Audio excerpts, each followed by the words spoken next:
सलाम सुन, मुझे सिंध के सलाम सलाम सुन। बिस्मिल्लाहिर्रहमानिर्रहीम, अस्सलाम वालेकुम, सुबह बख़ैर, गुड मॉर्निंग। आऊं तव्हांजो पंहिंजो मेज़बान इरशाद जागीरानी तव्हांजी ख़िदमत में हाज़िर आहियां। प्रोग्राम आहे सलाम सिंध। उम्मीद कयूं था तव्हां बिल्कुलु ठीकु ठाकु हूंदो, ख़ैरियत सां हूंदो। अल्लाह साईं तव्हांखे पंहिंजे हिफ़्ज़ो मान में रखे। असां तव्हांजे लाइ दिलि सां दुआऊं कंदा आहियूं ऐं जेकी दुआऊं कबियूं आहिनि उहे अॻंदियूं ज़रूरु आहिनि। सो मौसम ॾाढी ज़बरदस्त आहे। कराची जी बरसातुनि जी अॻु थी विया आहे। अलाह करे जेकी बरसातूं पवनि उहे ख़ैर ख़ैरियत जूं हुजनि, रहमत जूं बरसातूं पवनि। वधीक बरसातूं पवनि थियूं त पोइ इंतिहाई ॾुखियाई बि थिए थी।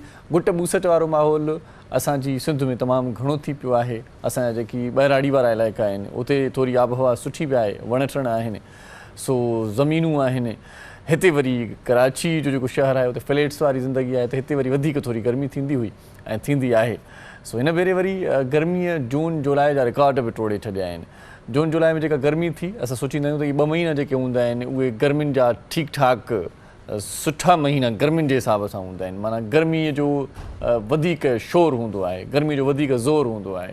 सो इहे 2 महीना जीअं ई गुज़रिया आहिनि। उनखां पोइ जून जुलाई खां पोइ सेप्टेंबर, वरी हाणे अक्टूबर अचण वारो आहे, त पोइ इहे 2 महीना जेके आहिनि उहे बि शदीद गर्मीअ में गुज़रिया आहिनि। माण्हू चवनि था त यार हीअ जेके 2 महीना आहिनि न, सो इन्हनि जून जुलाई जा रिकॉर्ड टोड़े छॾिया आहिनि। बहरहाल अल्लाह साईं ख़ैरु करे। गर्मीअ जी हिकिड़ी वजह, हिकिड़ो सबबु, हिकिड़ो कारण इहो बि आहे त पाण वटि वणनि जी पोखी घटि थिए थी।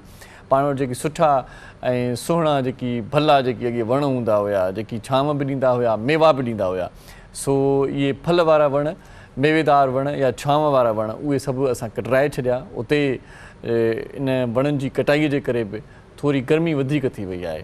सो वण पोखियो ऐं गर्मीअ खां थोरो छुटकारो वठो, गर्मीअ खां जिंद छॾायो।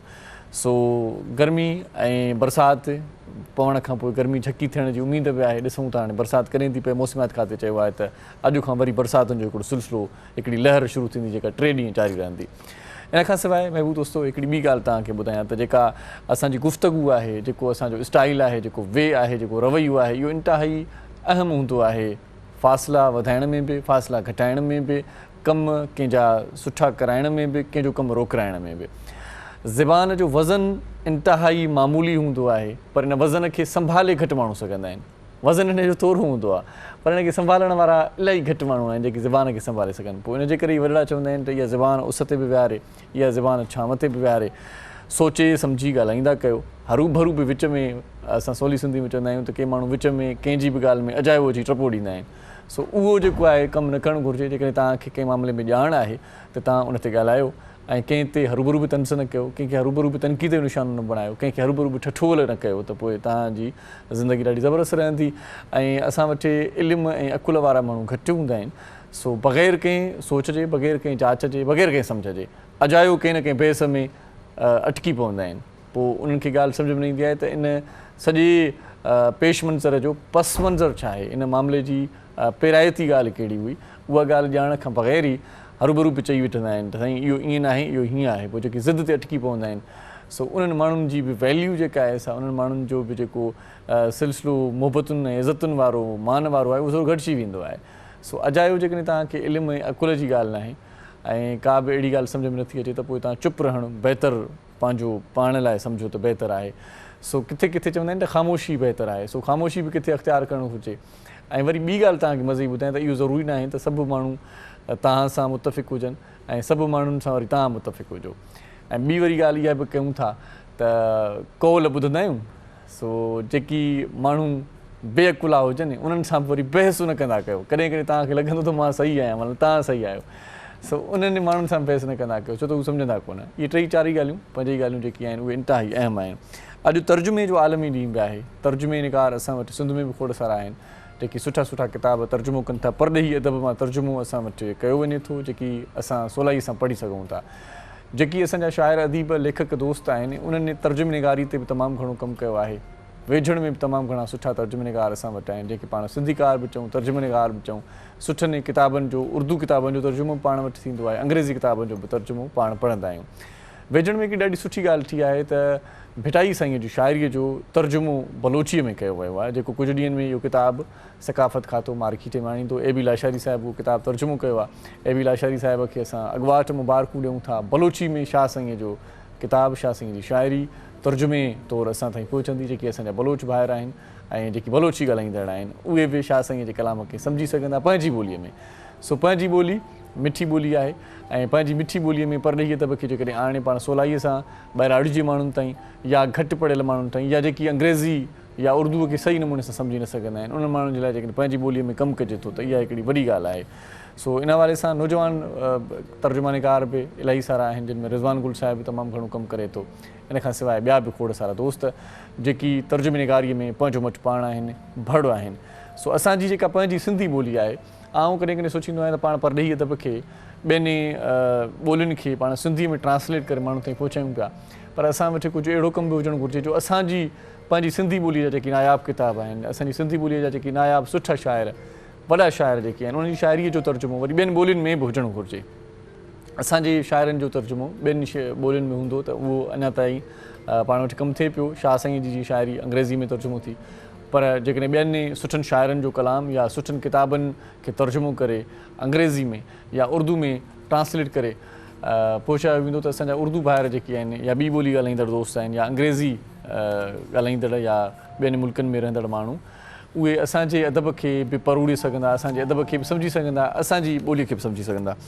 सो अॼु काराइती कम जी ॻाल्हि वरी ॿी बि तव्हां सां कंदा हलूं। रोज़ जीअं त पंहिंजनि ॿारनि खे पोलियो जा फुड़ा ज़रूरु पीआरियो, पंहिंजो मुस्तक़बिल संवारियो। 99.9 जेका परसेंटेज आहे उहा तव्हांखे रोज़ ॿुधाईंदो आहियां त पोलियो जो ख़ात्मो एतिरो थी चुको आहे। हाणे बाक़ी वञी करे 1% रहियो आहे पोलियो। सो 1% किथे आहे? अफ़गानिस्तान ऐं पाकिस्तान में आहे। पाकिस्तान पोलियो खां अञा पाक न थी सघियो आहे। इन जो सबबु छा आहे? इन जो कारण छा आहे? इन जो कारण सौ सिधो पियो आहे त तव्हां ऐं असां लापरवाहीअ जो मुज़ाहिरो कंदा आहियूं, मामूली वठंदा आहियूं इलाही ॻाल्हियुनि खे त हीउ पोलियो आहे, हिकु ॿ केसिस थियनि था त को मसइलो न आहे। न, पर मसइलो आहे इहो वायरस पखिड़िजंदो, इहो वायरस फैलिजी वेंदो ऐं इन जी पखेड़ जेकॾहिं वधीक थी त पोइ असांजा ॿार या असांजो मुस्तक़बिल डिसेबल थींदो, माज़ूर थींदो। पंहिंजनि ॿारनि खे पोलियो जा फुड़ा पीआरियो ऐं जेकी ग़लति फ़हमियूं आहिनि, जेकी राया आहिनि ज़हननि में माण्हुनि जे, जेके कुंड ज़हन माण्हू इहे ॻाल्हियूं पखेड़नि था त पोलियो जा फुड़ा सिहत जे लाइ सुठा कोन्हनि, नुक़सानकार आहिनि, साइड इफेक्ट्स आहिनि। नओं ॿारु ॼमे थो त उहो हाई रिस्क ते हूंदो आहे ऐं उनखे जेकॾहिं पोलियो जा फुड़ा पीआरजनि था त थी सघे थो त अॻिते हली उनजा ख़तरनाक नतीजा निकिरनि। किन माण्हुनि जो वरी ख़्यालु आहे त पोलियो जा फुड़ा हलाल न आहिनि, हराम आहिनि। सो इहे हलाल फुड़ा आहिनि। मौलविन, मुफ़्तिन, बाशऊर माण्हू, डॉक्टर सभई चवनि था त पोलियो जा फुड़ा हलाल आहिनि ऐं तव्हांजे ॿार जे लाइ, तव्हांजे मुस्तक़बिल जे लाइ ॾाढा सुठा आहिनि। पोलियो जा फुड़ा पीआरियो ऐं विटामिन्स जा फुड़ा बि ज़रूरु पीआरियो। जेकॾहिं तव्हांजी फैमिली में को माण्हू बिज़ी रहे थो या तव्हां ॿाहिरि नथा वञी सघो त पोइ पोलियो जी टीम तव्हांजे दर ते पाण पहुचंदी आहे, उन सां सहकार कयो। जेकॾहिं पोलियो जी टीम न पहुती आहे त 1166 ते तव्हां टेलीफोन बि करे सघो था ऐं उन्हनि खे सुध ॾेई सघो था त असां वटि टीम न पहुती आहे, महिरबानी करे टीम खे मोकिलियो। ऐं वैक्सीनेशन सेंटर जेकॾहिं को वेझो आहे, बुनियादी सिहत मर्कज़ जेकॾहिं को वेझो आहे, कंहिं कमकार सां जेकॾहिं वञिणो थिए थो, कंहिं ॿिए मरीज़ खे खणी वञिणो थिए थो, उते तव्हांजा ॿार बि तव्हां सां गॾु आहिनि त पोलियो जा फुड़ा मतिलबु सेहे सां तव्हां उन्हनि खे पीआरे छॾियो। बस स्टैंड ते आहियो त उते बि पोलियो जा वर्कर मौजूदु हूंदा आहिनि। जेकॾहिं एयरपोर्ट ते आहियो त उते बि पोलियो जा वर्कर मौजूदु आहिनि। रेलवे स्टेशन ते मौजूदु आहिनि। हर हंधि हर जॻह ते पोलियो जा वर्कर मौजूदु हूंदा आहिनि। पंहिंजनि ॿारनि खे पोलियो जी मुहिम मां भरपूर फ़ाइदो वठायो। पोलियो जा फुड़ा पंहिंजनि ॿारनि खे ज़रूरु पीआरियो। ऐं असांजा जेकी वॾड़ा आहिनि उहे इहो सोचींदा आहिनि त इहे साइड इफेक्ट्स आहिनि, अहिड़ी का बि ॻाल्हि न आहे। इन्हनि जा के बि साइड इफेक्ट्स न आहिनि ऐं पोलियो जा फुड़ा इंतिहाई लाज़िम आहिनि। पंहिंजनि ॿारनि खे लिकायो न। कॾहिं टीम पहुचंदी आहे त ॿार पाण बि लिकी वेंदा आहिनि, पोइ उन्हनि खे ॻोल्हण में तमामु घणी ॾुखियाई थींदी आहे। त ॿारनि खे हथीको करे, सभिनी ॿारनि खे संभाले करे दरवाज़े ते पहुतल टीम सां सहकार कयो। पंहिंजनि ॿारनि खे पोलियो जा फुड़ा ज़रूरु पीआरियो। इन सां गॾोगॾु विटामिन ए जा जेकी कैप्सूल्स आहिनि या जेकी फुड़ा आहिनि उहे बि पंहिंजनि ॿारनि जे लाइ इंतिहाई ज़रूरी आहिनि। इन सां छा थींदो आहे त जिस्म जी कुदारती जेका मुदाफ़ियत आहे उहा वधंदी आहे। उहे ॿार जिन जे जिस्म में विटामिन ए जी घटिताई हूंदी आहे उन्हनि में मौत या बीमारीअ जी रिस्क वधण जो ख़दशो हूंदो आहे। उहे ॿार अखियुनि जे नूर खां महरूम बि थी सघनि था। उहे ॿार जेकॾहिं अखियुनि जे नूर खां महरूम हूंदा त इन जो वॾो पछताव तव्हांखे थींदो छो त तव्हां नंढपण में उन्हनि जी केयर न कई। सो अॼु पोलियो जे हवाले सां बि तव्हांखे विच विच में आगाही ॾींदा हलंदासीं। अॼु असां वटि सुठो फ़नकार बि हूंदो, कचहरी बि हूंदी मौसम महिमाननि सां। इन खां पहिरियां नंढड़ी साई वठंदासीं पाण। सो साईअ खां पोइ मोटूं था त नामवर शख़्सियतूं असांजे प्रोग्राम जो सो ईंदियूं। सो उन्हनि सां कचहरी कंदासीं। ॾिसंदा रहिजो पंहिंजो प्रोग्राम सलाम सिंध। मुझे सिंध के सलाम सलाम सिंध, मुझे सिंध के सलाम सलाम सिंध। जी सलाम सिंध में हिकु भेरो वरी तव्हांखे भलीकार चऊं था। पंहिंजनि ॿारनि खे पोलियो जा फुड़ा पीआरियो, पंहिंजो मुस्तक़बिल बचायो। 1166 हेल्पलाइन जो नंबर आहे, तव्हां उते टेलीफोन बि करे सघो था ऐं टीम न पहुती आहे इन बारे में तव्हां आगाही ॾेई सघो था, ॼाण ॾेई सघो था। विटामिन ए जा फुड़ा बि पंहिंजनि ॿारनि खे ज़रूरु पीआरियो, उहे सिहत जे लाइ तमामु घणा फ़ाइदेमंद आहिनि। पोलियो जे क़तरनि सां गॾु, पोलियो जे फुड़नि सां गॾु ब्लाइंडनेस जो जेको ख़तरो हूंदो आहे ॿारनि मां, उहो टरी वेंदो। तव्हांजा ॿार ॾाढा सुठा सुहिणा ऐं मिठड़ा आहिनि, तव्हांखे प्यारा आहिनि, त पोइ ज़रूरु उन्हनि खे पोलियो जा फुड़ा ज़रूरु पीआरियो। ऐं हर कंहिंखे पंहिंजा ॿार सुहिणा ई लॻंदा आहिनि। सो उन्हनि जो सुहिणो मुस्तक़बिल बणाइण जे लाइ ॿारनि खे पोलियो जा फुड़ा पंहिंजे पीआरणु इंतिहाई लाज़िम आहे। सो अॼु असांजे प्रोग्राम में जीअं मां पहिरियां बि ज़िक्र कयो त मुज़ महिमान मुज़ शख़्सियतूं ईंदियूं, उन्हनि सां कचहरी कंदासीं। कुझु शख़्सियतूं पहुची चुकियूं आहिनि, कुझु वरी रस्ते में आहिनि। सो जेकी रस्ते में आहिनि उन्हनि सां कचहरी वरी बाद में कयूं था। लेखका बि ऐं तर्जुमे निगारी जे हवाले सां बि उन्हनि सां कचहरी थींदी। थोरी देरि में उहे बि पहुचंदा, पर हिन वक़्तु सुहिणो हिकिड़ो फ़नकार असांजे स्टूडियोज़ में मौजूदु आहे, पहुची चुको आहे। उनखे असां वेलकम चऊं था, दिलि जी गहराइनि सां भलीकार चऊं था साईं तालिब हुसैन छावन साहिब खे। साईं कीअं आहियो? ठीकु आहियो? साईं अल्लाह जो करम आहे, शुक्र आहे। तव्हां कीअं आहियो? ठीकु आहियो? वॾी महिरबानी साईं, आऊं बिल्कुलु ठीकु ठाक आहियां। तव्हांजा लख थोरा अल्लाह साईं सलामत रखे बाबा। सो उस्ताद मोहरम नाज़ बि असां गॾु आहे। उस्ताद साईं कीअं आहियो? ठीकु आहियो? सफ़ा मज़े में वेठा आहियो न? टेकिया वेठा हो न? शायद भाई भी ढोलक करो। वाह वाह, शायद भाई जी वॾी महिरबानी, लख थोरा हुन चाहे उहे प्रोग्राम में आया। सो तालिब साईं माशाल्लाह ज़बरदस्त यकतारो चपड़ी, असांजो पुराणो स्टाइल, असांजी पुराणी सकाफ़त। सो हिनखे ॼमायूं वेठा आहियो। कॾहिं खां ॻायो था? तक़रीबन बाबा से मूंखे 8 साल थी है। अच्छा वाह वाह, पोइ कंहिंजी शागिर्दी में बि आयो या हाँ, मुंहिंजो वालिद साहब इश्क़ आहे? मुंहिंजो वालिद साहब सिंगर आहे, सूफ़ी सिंगर आहे। अच्छा फ़कीर फनकार अली सन सावंद। वाह वाह वाह वाह वाह वाह, उस्ताद भी मुंहिंजो उहो ई आहे। सही सही सही सही। पोइ भला सॼो माहौल जोड़ियो अथव जेको यकतारे चपड़ीअ खां हटी करे बि ॻायो था या इहो ई स्टाइल आहे? न मुंठ खां वठी इहो ई सिस्टम आहे। अच्छा, के फनकार वरी अॻिते वधी करे पोइ वरी कॾहिं कॾहिं ट्रैक्स ते बि ॻाइनि था? न मुंहिंजो तक़रीबन साईं 50-52 एल्बम थियो आहे सिर्फ़ु यकतार ते। अच्छा अच्छा अच्छा, कॾहिं बि ट्रैक ते मां कॾहिं ॻायो बि न आहे। वाह वाह, इहो एल्बम जो जेको ज़मानो आहे, जॾहिं इहे कैसेट जो ज़मानो, तॾहिं या हाणे एल्बम? उन टाइम खां वठी। अच्छा, उन टाइम में थर प्रोडक्शन में मुंहिंजो रिकॉर्डिंग थियल आहिनि। अच्छा अच्छा, ॿियूं मुख़्तलिफ़ कंपनियूं उन्हनि में थियल आहिनि। सही सही सही, बचपन खां वठी। वाह वाह, पोइ आडियो जो दौरो तमामु बहितरीनु। हाणे त वरी हा हा, उहो माहौल, उहो ॾाढो सुठो माहौल, ॾाढो सुठो, ॾाढो कैसेट जो इंतज़ारु बि हूंदो हुयो ऐं पज़ीराई मिलंदी, 2-4 रुपया सुठा हथ में मिली वेंदा हुया। हाणे त वरी इहो इंटरनेट जो ज़मानो आहे, त पैसो काॾे थो वञे ख़बर ई नथी पए सही माना में। सो हुन ज़माने जा के मशहूरु कलाम बि तव्हांजा थिया? हा हा, अल्हम्दुलिल्लाह माशाल्लाह, मुंहिंजो अल्लाह जे करम सां पहिरियों एल्बम ई मशहूरु हुयो। अच्छा जी जी, वाह वाह वाह वाह, ॾाढी सुठी ॻाल्हि आहे। उन खां पोइ जेको तव्हां 40-50 चओ था त एल्बम करे छॾिया? 50-52 एल्बम। वाह वाह, तव्हां कचहरी अञा कयूं था, छा ॿुधाईंदो पहिरियां? जी साईं, मां बाबा साईं जी काफ़ी ॿुधाईंदुमि। वाह वाह, हा इंशाल्लाह पसंदि ईंदी तव्हांखे। वाह वाह वाह वाह कयो।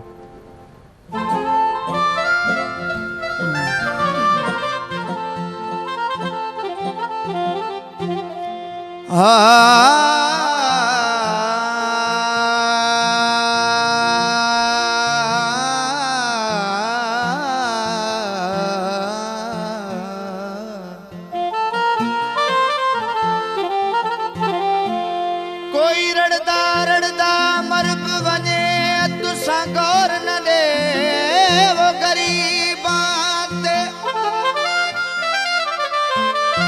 बाक़ी करीब सजावो क्या देखा जो हथ न फेरो करीबां ते। जिवें रकीब करण तुसां बि करो इवें, जिवें रकीब करण तुसां बि करो इवें, पिछे केड़ी मयार रकीबां ते।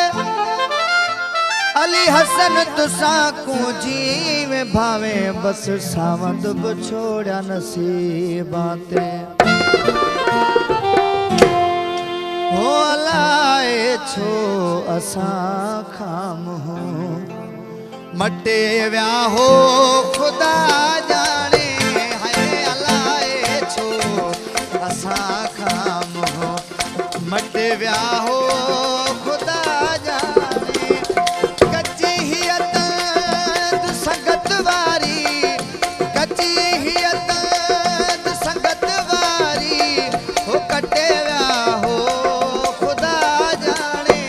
हाय अलाए छो असां खाम हो मटे विया हो, ख़ुदा जाने। हाय अलाए छो असां खाम हो।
असां खां मटे विया हो ख़ुदा ॼाणे है अलाए छो असां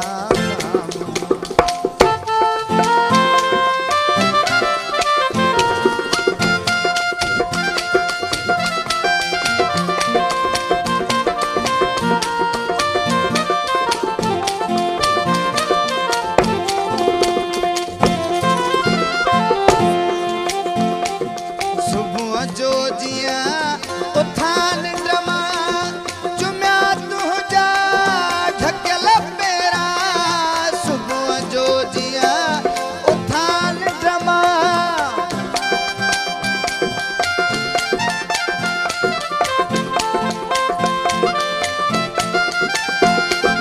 सुबुह जो जीअं उथां निंड मां हो चुमिया तुंहिंजा ढकियल पेरां हो उॾाए धूड़ कुलफ़त जी उॾाए धूड़ कुलफ़त जी हो लटे विया हो ख़ुदा ॼाणे है अलाए छो असां खां मटे विया हो ख़ुदा ॼाणे है अलाए छो असां खां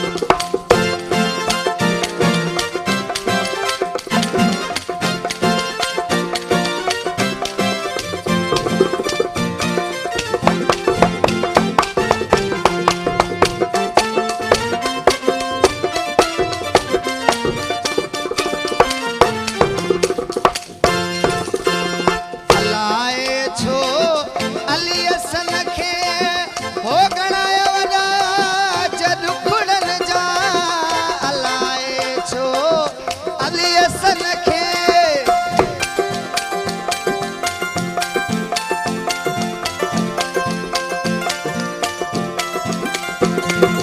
अलाए छो अली असन खे हो गणाया वॾा जॾ खुड़न जा सजण सावंद खे सूरन में सजण सावंद खे सूरन में वो सटे विया हो ख़ुदा ॼाणे है अलाए छो असां खां मटे विया हो ख़ुदा ॼाणे है अलाए छो असां खां हो कची हीअ तंग संगत वारी कटे विया हो ख़ुदा ॼाणे है अलाए छो असां खां मटे विया हो ख़ुदा ॼाणे है अलाए छो असां खां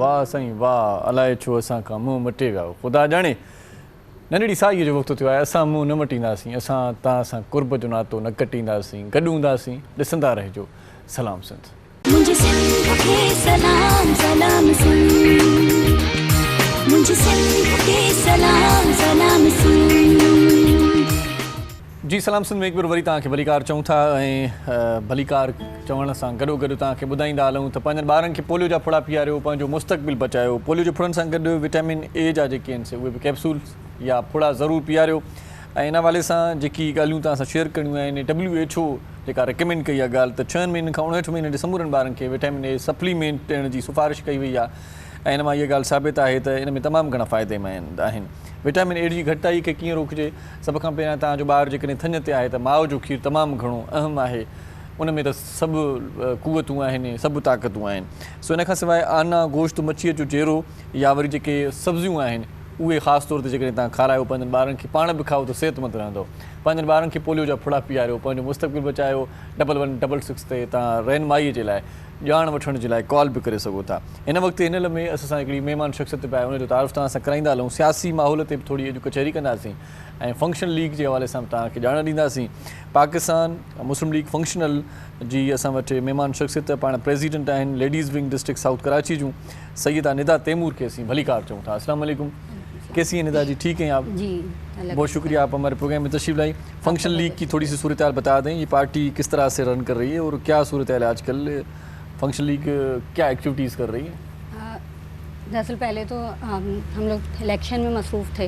अब जो है इलेक्शन ख़त्म हुए हैं तो जो है दूसरी एक्टिविटीज़ में लग गए, क्योंकि जो चीज़ें हम नहीं कर सके, क्योंकि फ़र्स्ट टाइम हम जो है इलेक्शन में जो है अपने कैंडिडेट्स खड़े किए थे हमने फ़र्स्ट टाइम। इससे पहले नहीं खड़े किए थे, पहली दफ़ा ही हमने तो अपने कैंडिडेट्स खड़े किए थे। तो आम इंतखाबात की बात कर रही हैं जी, CBC के अच्छा, तभी जो कंटोनमेंट बोर्ड काउंसलर्स के लिए हुए थे जी। तो बस उन्हीं में ही मसरूफ़ थे। अब जब वो हो चुके हैं तो उसके बाद जो है उसका रिजल्ट थोड़ा बताएं, क्या फंक्शन लीग ने कोई मैदान मारा? नहीं, फ़िलहाल तो कोई मैदान नहीं मारा, क्योंकि आपको पता है कि लोग जो है, लोगों की बस जो है थिंकिंग वो यही तो हो गई है कि या तो जो है ना सियासी जो पार्टियां वो लोगों ने बांट ली हैं। अच्छा, कि भाई कुछ बोलते हैं कि MQM, तो कुछ बोलते हैं पीपल्स पार्टी, तो कुछ बोलते हैं PTI। हालांकि काम कहीं से कुछ भी नहीं है, लोग ना चूजी हो गए बस। वो जिनको देते हुए आ रहे हैं वोट, बस वो शुरू से आखिर तक उन्हीं को ही वोट देते हुए आ रहे हैं। वो ये नहीं देख रहे कि मुल्क में काम क्या हो रहा है, किस तरीके से। कराची का आपने देखा होगा बिल्कुल जो है बदहाल हो चुका है, समझे, लावारिस है कराची। सही, कोई पूछने वाला नहीं, सड़कें टूटी हुई हैं, सेवरेज का कोई वो नहीं है, इंतज़ाम कुछ भी नहीं है। सही। पर वो क्या बोले, आपको पता है लोगों की जो मेंटालिटी है वो यही हो गई है कि नहीं बस हमने इनको वोट देना है तो इनको देना है, और अगर नहीं भी मिलते तो आपको पता है धांधली तो हो जाती है, तो आप जीत जाते हैं। तो फिर तो कोई वो नहीं है ना। लेकिन हमने बहुत मेहनत की थी अब की बार, क्योंकि फ़र्स्ट टाइम ही हम खड़े थे, नया नया तजुर्बा भी था, क्योंकि पहली दफ़ा जब कोई खड़ा होता है तो फिर वो तो उसके लिए बहुत सारी प्रॉब्लम्स जो है क्रिएट हो जाती हैं। तो हर चीज़ को फेस करते हुए माशाल्लाह से हमने बहुत मेहनत की और बहुत अच्छा भी रहा। क्योंकि जो लोग जहाँ जहाँ से हमने अपने कैंडिडेट्स खड़े किए थे वहाँ से जो लोग जीते हैं तो उनके मुकाबले में हमें बहुत अच्छे जो है ना रिमार्क्स जो है उनके मिले हैं लोगों के। बस ये कि थोड़ी और मेहनत, क्योंकि फर्स्ट टाइम तो कुछ भी नहीं होता है, ऐसे पता है स्ट्रगल करने के बाद ही कुछ हासिल होता है। फंक्शन लीग के जलसे जुलूस भी कम होते हैं, एक्टिविटीज़ कम होती हैं, तकरीबात कम होती हैं।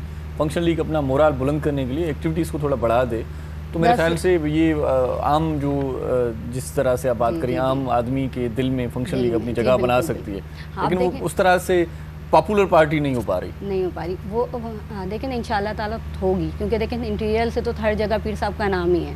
अब कराची से आपको पता है, कराची से जी बिल्कुल क्योंकि कराची से आपको पता है कराची बिल्कुल डिफरेंट जगह है, ठीक है। यहाँ पर आपको पता है किस तरीके की क्या क्या चीज़ें चल रही होती हैं। अभी जो है ना लोगों को थोड़ा सा समझने की ज़रूरत है। लोग अभी जो है ना ये सोच नहीं रहे हैं कि क्या चीज़ बेहतर है और क्या चीज़ नहीं है। अभी बस वही जो पुराने लोगों हैं ना उनके साथ ही चल रहे हैं। तो अब ये कि अब हम यहाँ से कराची से वो हमें पता चल गया कि हमें कितना काम करना है और किस तरीके से करना है, और वैसे भी हम काफ़ी काम करवा ही रहे हैं। अच्छा, कंटिन्यूसली कुछ ना कुछ, पर ये है कि हमें थोड़ा सा टाइम लगेगा, क्योंकि देखिए हर चीज़ को ना शो होने में थोड़ा टाइम लगता है। अब देख लें इमरान खान साहब इतने सालों से थे, अब जाके सीट मिली उनको, तो हम तो फिर भी अभी थोड़ा सा ही हमें टाइम हुआ है कराची से जो है काम करते हुए। तो इंशाल्लाह ताला यही वो रखते हैं ना अज़म के इंशाल्लाह ताला सही से इस पर बात करते हैं, मज़ीद बात करते हैं, गुफ्तगू होगी आपसे। असां सां गॾु तालिब हुसैन सावंत साहिब आहे, ॾाढो सुठो कलाम पहिरियां ॿुधाईं, दिलि खे सफ़ाई, मज़ो अची वियो, करार अची वियो। सो आउं गुज़ारिश कयां थो सावंत साईं खे त हिकिड़ो भेरो ॿीहर असांखे को सुठो कलाम ॿुधाइनि, वरी असांजो रूह गरमायो साईं। बिल्कुलु तमामु फ़क़ीर मोहम्मद घोटे जो काफ़ी आहे। जी जी साईं, इंशाल्लाह पसंदि। वाह वाह।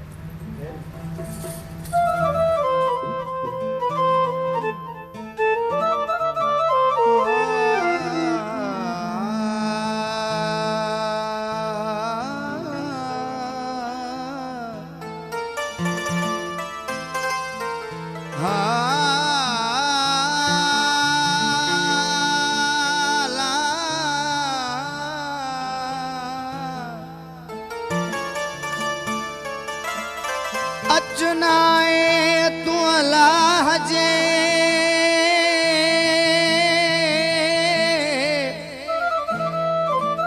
हो मुखे सो ढलकी मस्का ओ दिल में दर्द फिरा कजा मन में मच मता, दिल में दर्द फिरा कजा ओ मन में मच मता, ओ मुझे जी बाहे अला बुढ़ल सही जी अंदर जड़गा दिए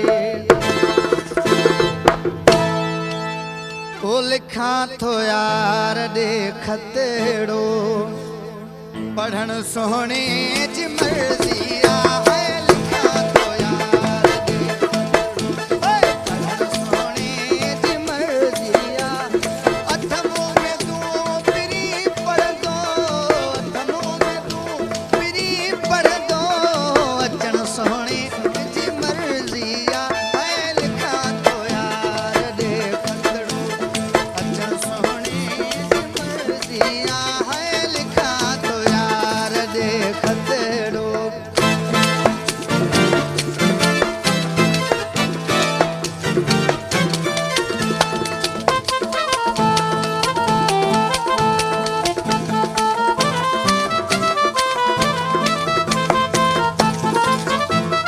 लिखा तो सूरमा सारा हिजर में हालत में जे जा है लिखा तो सूरमा सारा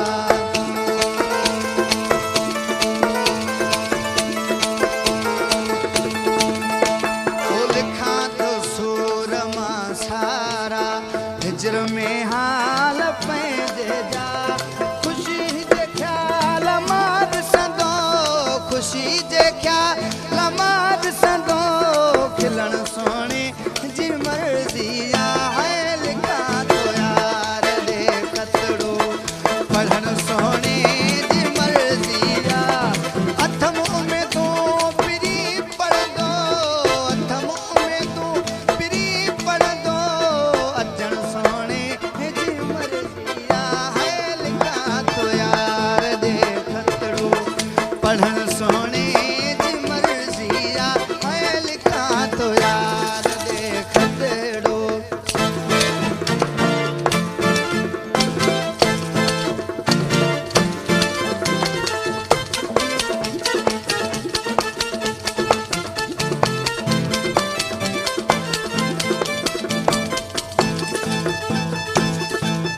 लिखे मन ख्याल मां खतड़ो ॾिसी हिन हाल मुंहिंजे खे है लिखे मन ख्याल मां खतड़ो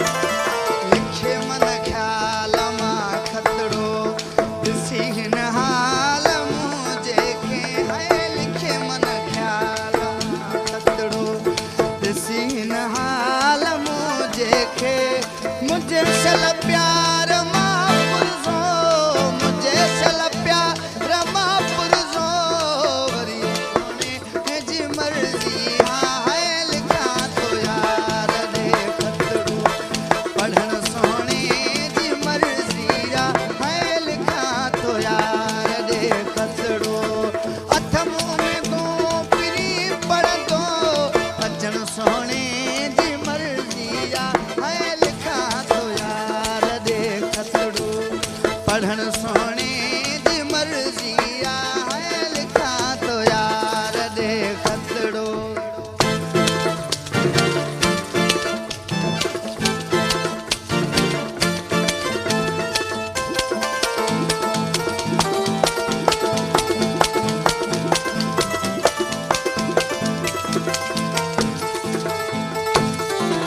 मिड़ी माण्हू दियन मतियूं हसीनन जे हथ छाए है मिड़ी माण्हू दियन मतियूं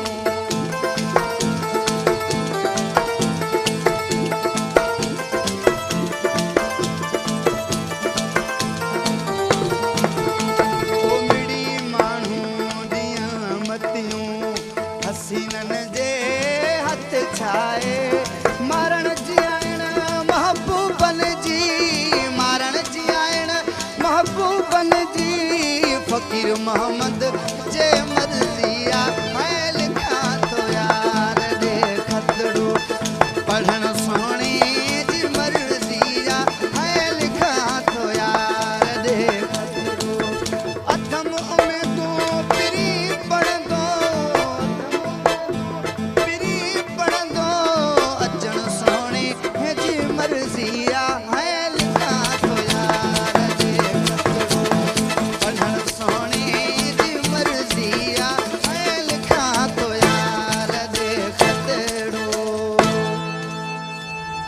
वाह साईं वाह लिखां थो यार ॾे खतड़ो पण सुणे जी मर्ज़ी आहे।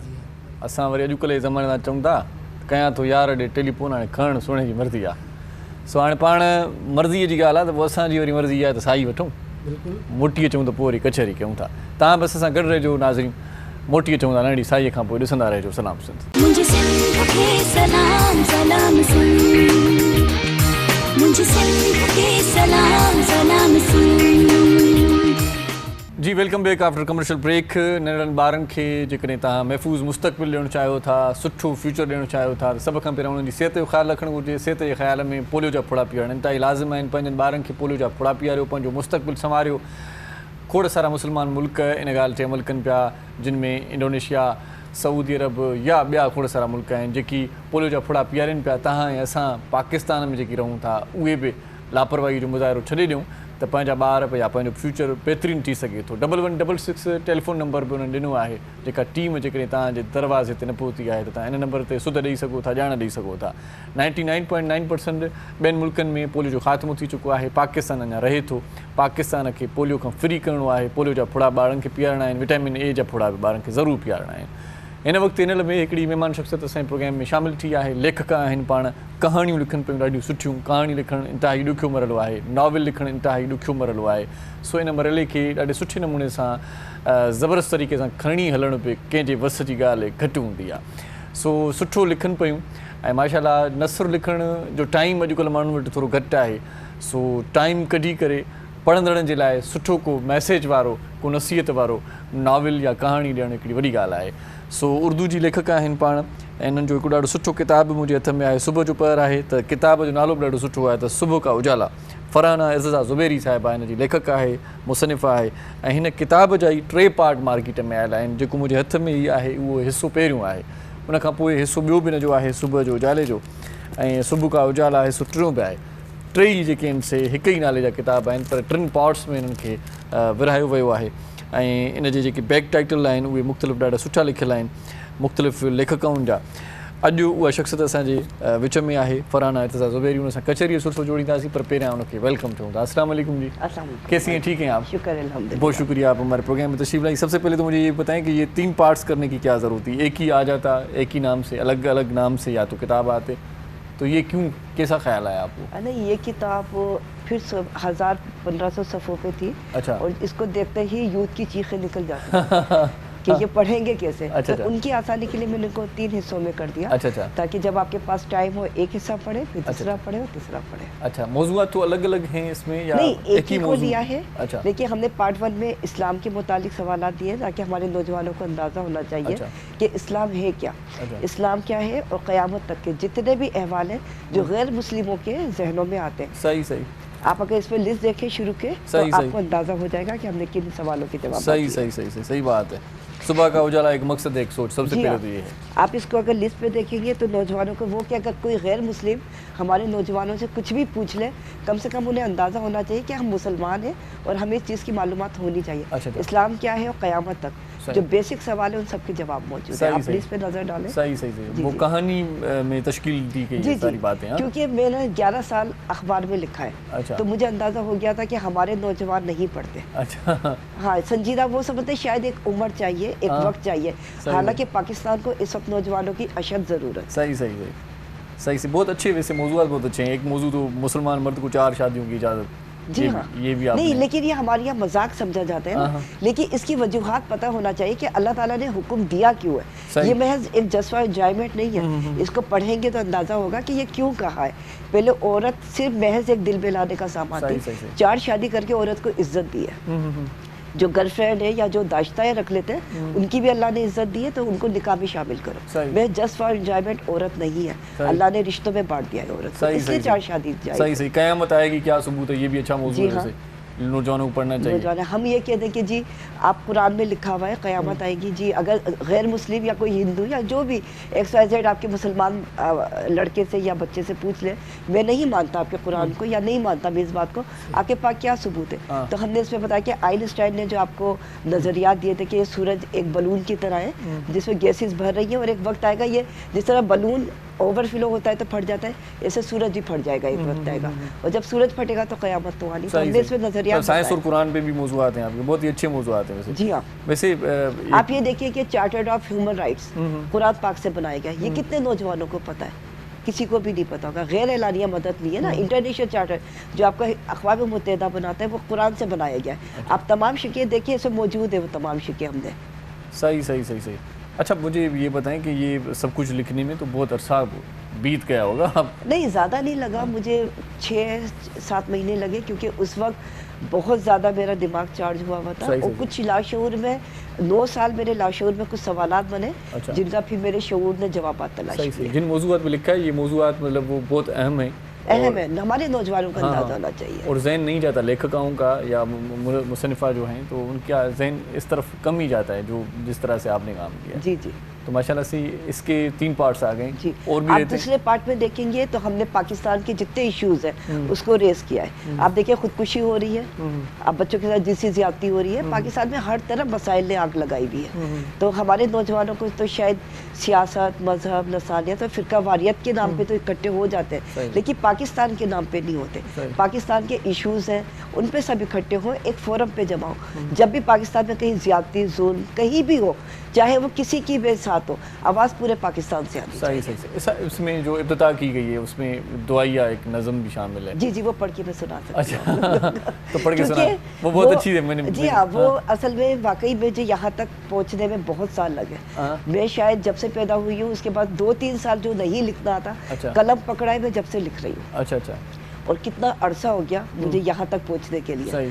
और 11 साल तो मैंने बहुत मेहनत की, यानी दिन रात एक किया है। तो उसके लिए जो मुझे मुश्किलात हुई हैं उसके लिए मैंने चंद हुर्फों में लिखा है, वो मैं आपको पढ़ के सुना सकती हूँ। इरशाद करने की ज़रूरत नहीं है, मैं खुद ही बैठा हूँ। इरशाद ही मेरा नाम है। वाह वाह। चले जनाब। खुद पर यकीन करके मंजिल की जुस्तजू में, खुद पर यकीन करके मंजिल की जुस्तजू में बांध रहे थे शौक़े सफ़र को हम। मेहनत कभी किसी की ज़ाया नहीं होती, मेहनत कभी किसी की ज़ाया नहीं होती, ये सोचते ही तलाशी मंजिल निकल पड़े थे हम। रास्ता बड़ा पथरीला बेनाम सफ़र तो है, रास्ता बड़ा पथरीला बेनाम सफ़र तो है, मंजिल के दिशा गुम और भटक रहे थे हम। वाह वाह वाह, क्या कहने। कामयाबी छुप गई है 7 पर्दों की ओट में। अच्छा। कामयाबी छुप गई है 7 पर्दों की ओट में, ये देखते ही नाकाम हो रहे थे हम। अंदेशों में घिरे मायूसियाँ पुकार रही है, अंदेशों में घिरे मायूसियाँ पुकार रही है, थकन से चूर वापस लौटने का सोच रहे थे हम। उम्मीद के संग निकले थे जिन उजालों में वो गुम हो रहा था कहीं, उम्मीद के संग निकले थे जिन उजालों में वो गुम हो रहा था कहीं, नज़र से ओझल मंजर था, न मंजिल थी न रास्ते। खौफ से हमने उम्मीद को देखा, खौफ से हमने उम्मीद को देखा, जिसको टूटता देख रहे थे हम। किस्मत की खराबी है कि हर कोशिश ला हासिल है, किस्मत की खराबी है कि हर कोशिश ला हासिल है, करते भी क्या थक हार के किस्मत को कोस रहे थे हम। वाह वाह वाह, करते भी क्या थक हार के किस्मत को कोस रहे थे हम। पहुँचेंगे अब मंजिल पे कैसे, ना उम्मीद रही ना आस, पहुँचेंगे अब मंजिल पे कैसे, ना उम्मीद रही ना आस, ये सोचते ही खाली नज़रों से आसमां को तक रहे थे हम। वाह वाह। सियाह बादलों में रोशनी की किरण, सियाह बादलों में रोशनी की किरण, नमूदार होने को बेकरार थी, हर उम्मीद के बाद, हर उम्मीद के बाद उम्मीद से है सरापा इंतज़ार थी, निशाना कुदरत देखकर खुद को समझा रहे थे हम। जो लोग खुदा पे करते हैं भरोसा वो कभी यूँ टूट के बिखरा नहीं करते, जो लोग खुदा पे करते हैं भरोसा वो कभी यूँ टूट के बिखरा नहीं करते, ये सोचते ही निढाल पड़ती हिम्मत को फिर से दिलासा दे रहे थे हम। वाह वाह वाह। अब मैं ये खुद से पूछ रही हूँ, यकीन कामिल भी है इर्तिज़ा और बहुत एतबार भी हो, यकीन कामिल भी है इर्तिज़ा और बहुत बेएतबार भी हो, खुद से सवाल करके खुद से शर्मिंदा हो रहे थे हम।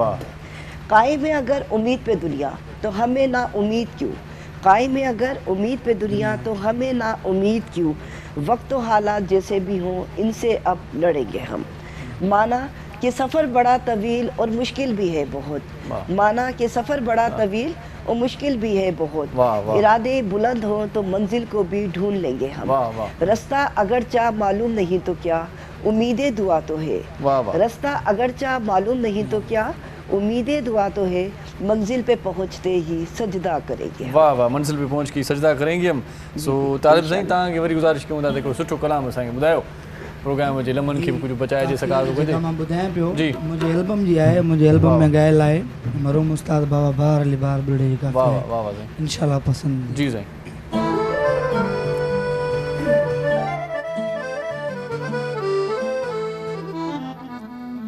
एडो न होयो अरमान सजन,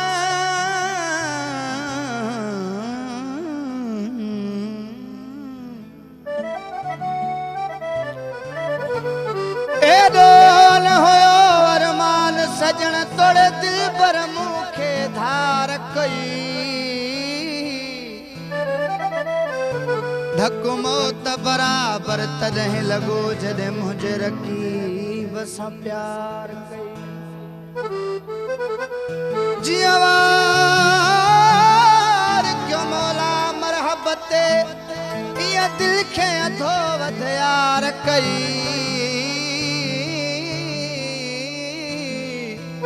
जीअं वार क्यों मौला मरहबत ईअं दिल खे अधो वध यार कई। हिकु टुकर अलिया सनहाव हेठां, बाक़ी ॿियो टुकरो गुमगार कए। जे टुटो मुंहिंजो मुक़दर, मुंहिंजे नसीब जो ख़ैरवा है। जे टुटो मुंहिंजो मुक़दर, मुंहिंजे नसीब जो ख़ैरवा।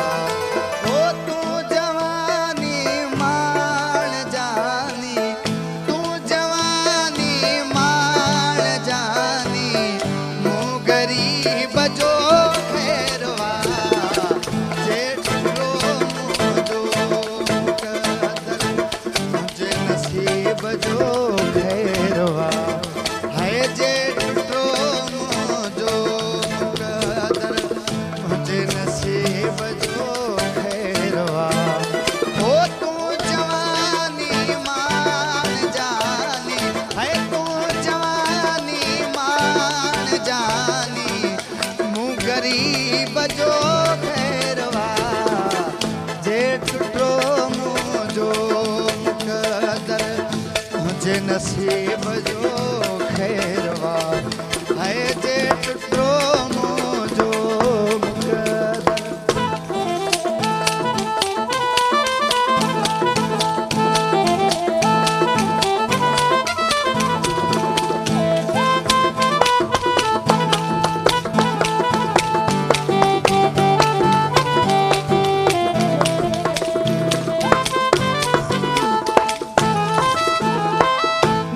सदा सुर हो हुजे पर बुलबुलो जे भाग के।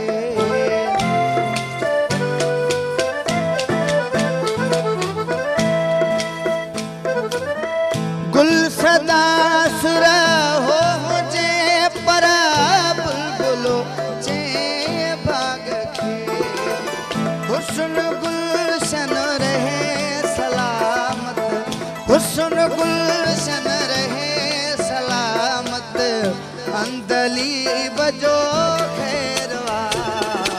जे टुटो मुंहिंजो मुक़दर, मुंहिंजे नसीब जो खैरवा। ओ तू जवानी मान जानी, तू जवानी मान ढोलण, मूं गरीब जो खैरवा। जे टुटो मुंहिंजो मुक़दर, मुंहिंजे नसीब जो खैरवा है। जे टुटो मुंहिंजो मुक़दर।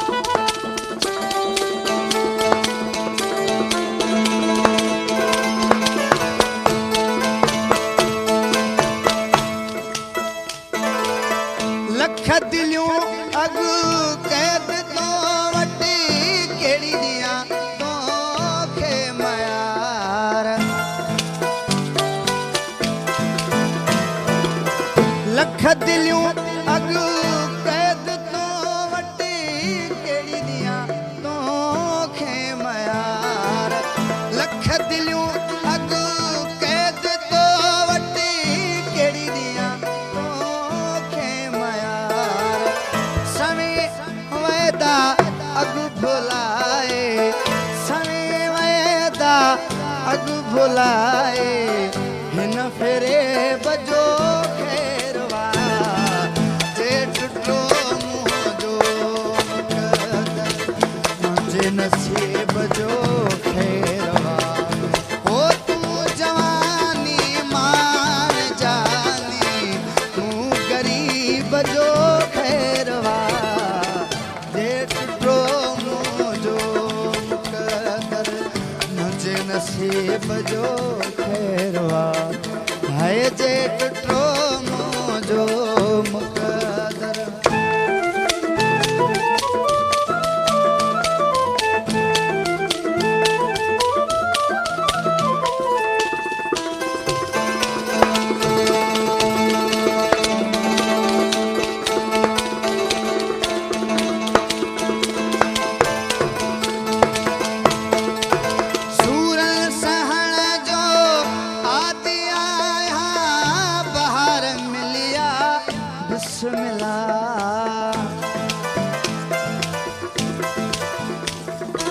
सूरन सहण जो आदि आया बहार मिलिया बिस्मिल्ला सूरन सहण जो आदि आया बहार मिलिया बिस्मिल्ला ओ जे करे ने राज दुखड़ा जे करे ने राज दुखड़ा तुझे दे बजो खैरवा जे टुटो मुझो मुकदर मुझे नसीब जो खैरवा ओ तू जवानी मान ढोलना तू जवानी मान ढोलना मुँह गरीब जो खैरवा जे टुटो मुझो मुकदर मुझे नसीब जो खैरवा है जे टुटो मुझो मुकदर वाह साईं वाह वाह साईं वाह पंहिंजो मुस्तक़बिल बचायो पंहिंजनि ॿारनि खे पोलियो जा फुड़ा ज़रूरु पियारियो नंढड़ी साही पाण वठूं था नंढड़ी साहीअ खां पोइ मिलूं था ॾिसंदा रहिजो सलाम सिंध मुझे सिंध के सलाम सलाम सिंध मुझे सिंध के सलाम सलाम सिंध सलाम सिंध में हिकु भेरो वरी तव्हांखे भलीकार चऊं था वेलकम बैक ऐं हिन सां गॾो गॾु तव्हांखे ॿुधायूं त पंहिंजनि ॿारनि खे पोलियो जा फुड़ा ज़रूरु पियारियो पंहिंजो मुस्तक़बिल ॿारनि जो मुस्तक़बिल बहितर बणायो इन सां गॾो गॾु असां सां जेकी मोसिस महिमान आहिनि उन्हनि सां कचहरी जो सिलसिलो जोड़ियूं था निदा असां सां गॾु आहे निदा तैमूर साहिबा जेका सियासी समाजी शख़्सियत बि आहे फंक्शन लीग जी ख़ासि तौर ते उनमें शमूलियत आहे फंक्शन लीग सां वाॻियल आहिनि निदा मुझे ये बताएं कि फंक्शन लीग में औरतों का किरदार थोड़ा सा उस पर रोशनी डालें मेंबर साजी हो रही है औरतों की जी बिल्कुल मेंबर साजी हो रही है तो औरतों की और बहुत तादाद में हो रही है अच्छा जी क्योंकि बेसिकली आपको पता है कि जो फंक्शन लीग है वो एक इत्तेहादी पार्टी है कि इस पर कोई करप्शन के कोई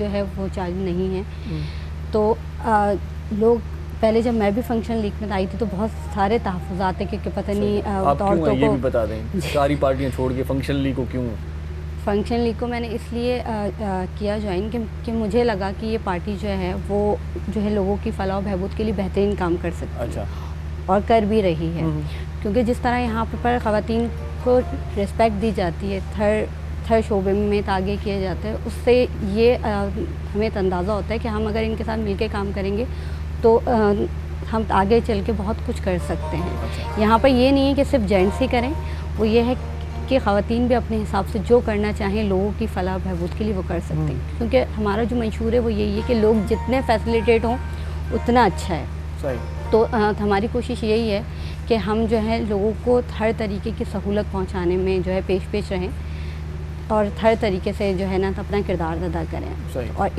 इसी वजह से मैं जब आई इस पार्टी में तो मैं यही सोच के आई क्योंकि मुझे कुछ करना है कुछ आगे बढ़ना है कोई अच्छा प्लेटफॉर्म अगर मुझे मिले तो मैंने इस प्लेटफॉर्म को चूज़ किया और यहाँ से जो है काम करना किया स्टार्ट यहाँ पर। और देखते देखते मुझे जो मेरी फ्रेंड्स जो सर्कल था और जो और लोग थे जो उनके फ्रेंड थे वो सब जो देख देख के हमें ज्वाइन होते गए, क्योंकि ज़ाहिर एक जो खातून होती हैं उनके लिए, ख़वातीन के लिए सबसे जो मेन जो इशू होता है वो तो उनकी रिस्पेक्ट होता है। सही बात है, सही बात। तो यहाँ पर वो चीज़ मुझे बहुत ज़्यादा दिखी कि यहाँ पर ख़वातीन की बहुत ज़्यादा रिस्पेक्ट है, तो इसलिए मैंने ये प्लेटफॉर्म जो चुना। और जो हमारी आला क़यादत है, सरदार अब्दुल रहीम साहब हो गए, शर बलोच साहब हो गए, नुसरत सहर अब्बासी हो गई, ये ऐसे लोग हैं कि जी बिल्कुल, वो बिल्कुल अपने हर कारकुन को, हर अहदेदार को बिल्कुल अपने बच्चों की तरह जो है ट्रीट करती है और हमें अच्छा लगता है, क्योंकि जब हम कोई काम पूरे दिल से कर रहे हैं तो उसकी अप्रिशिएशन हमें मिले तो उस पर दिल खुश होता है कि हाँ हमने बहुत अच्छा काम किया, इसलिए हमें जो है बहुत ज़्यादा अप्रिसिएशन दी जा रही है, तो वो चीज़ बहुत अच्छी होती है। और मैं यहाँ आके बहुत मुतमईन हूँ और बहुत खुश हूँ, क्योंकि बेसिकली फंक्शन लीग एक पॉपुलर पार्टी है, ठीक है, पर यहाँ पर लोगों का भी थोड़ा बहुत वो है इशू है कि लोग जो है जो सही जो हुक्मरान है उसको चुन नहीं पा रहे हैं। आप देखिए यहाँ पर किस कदर मसले मसाइल हैं, ख़ास तौर पे कराची में बहुत मसले मसाइल हैं। अब जब से नई गवर्नमेंट वो आई है, जब से वो 3 साल तक सोच रहे, अब वो सीख रहे थे 3 साल तक, अब 3 साल बाद अब उनको ये समझ में आया कि अब हमें करना क्या है, तो आपके पास टाइम ही नहीं बचा।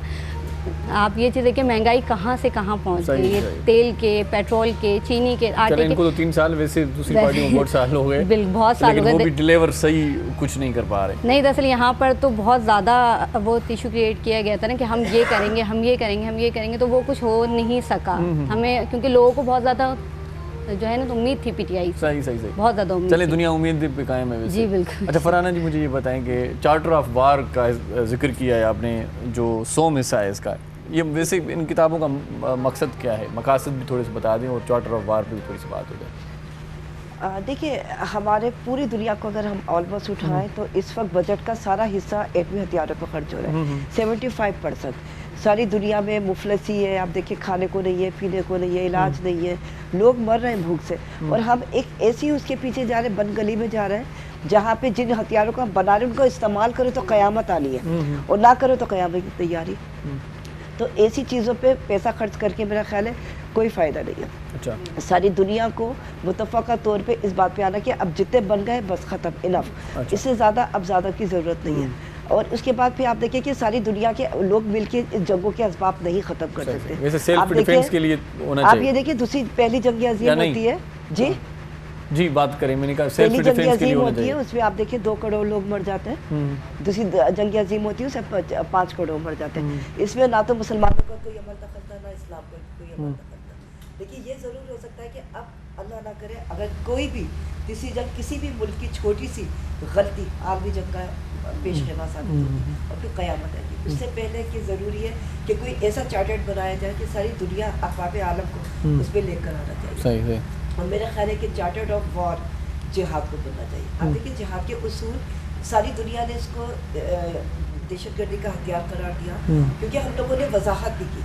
हमारा मीडिया, इस्लामी मीडिया और पाकिस्तान का मीडिया, वे ऑलमोस्ट मीडिया पे बैठ के कहते कि हमने ये जंग बिना लड़े हार दी।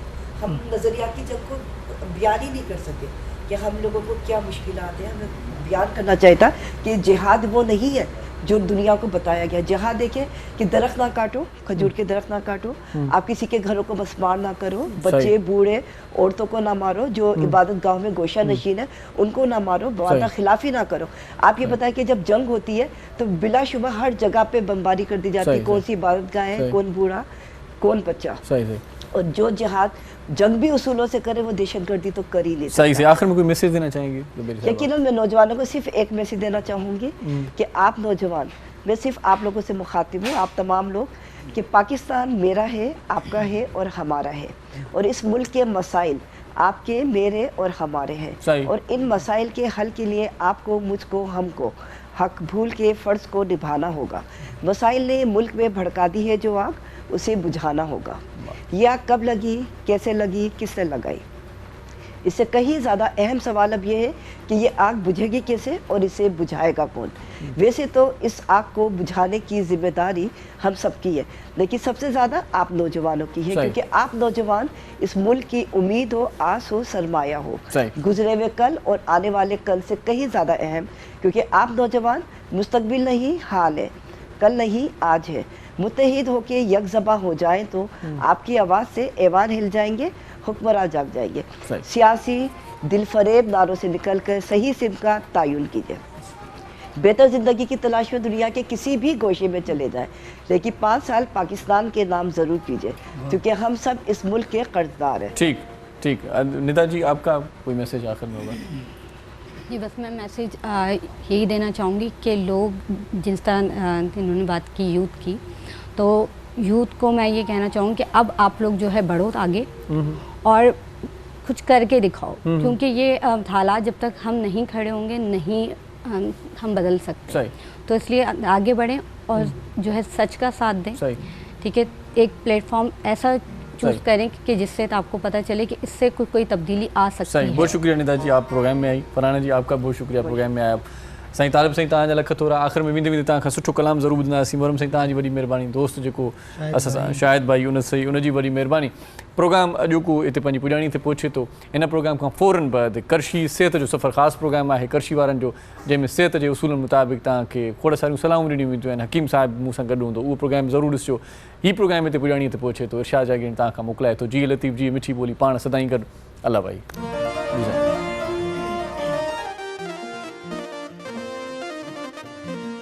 ओ दिल बर तुझे दर्जी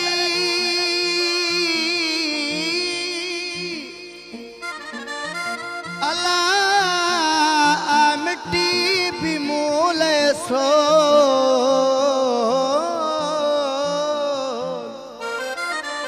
ए महबूब तो सा मोहब्बत में मुख्य कस लगिया को जीब मुखे ज़ाहिद चवे अल्लाह दुख ॾेखारिया तो त भया तो ता छो न सदके साव सिसी कया।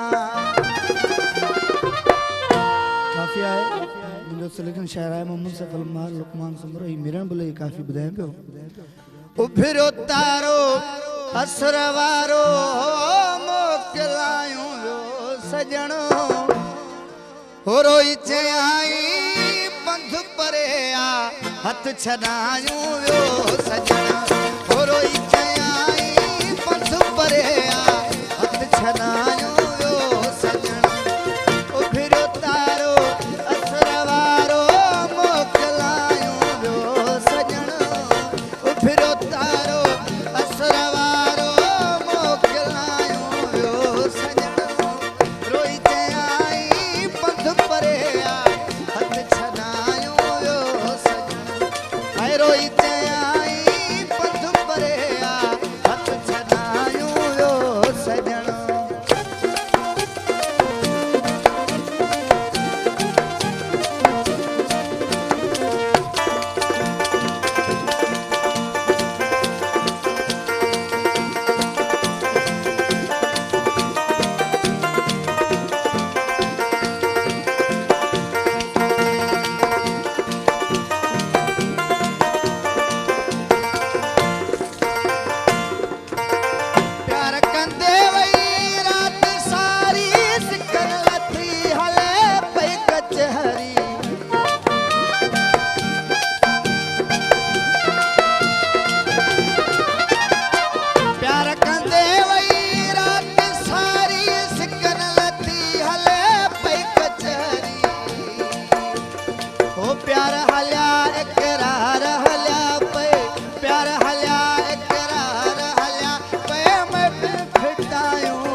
चयुमि ता लही मोह हिकिड़ी राति अञा बि रही पो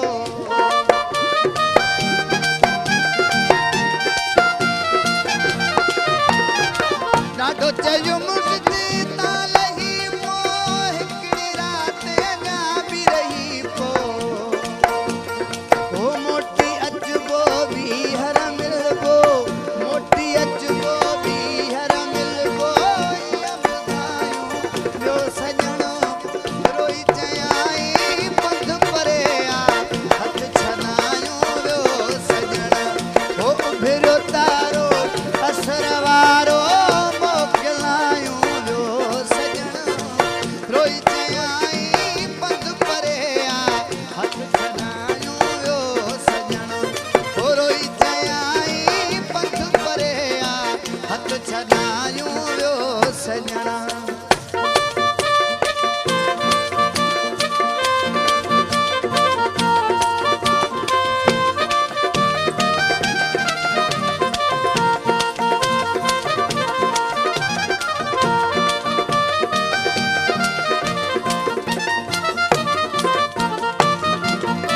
मिरण बुलोचे पेर किरी तुमो साहो पियो निकिरे ॼण कमरी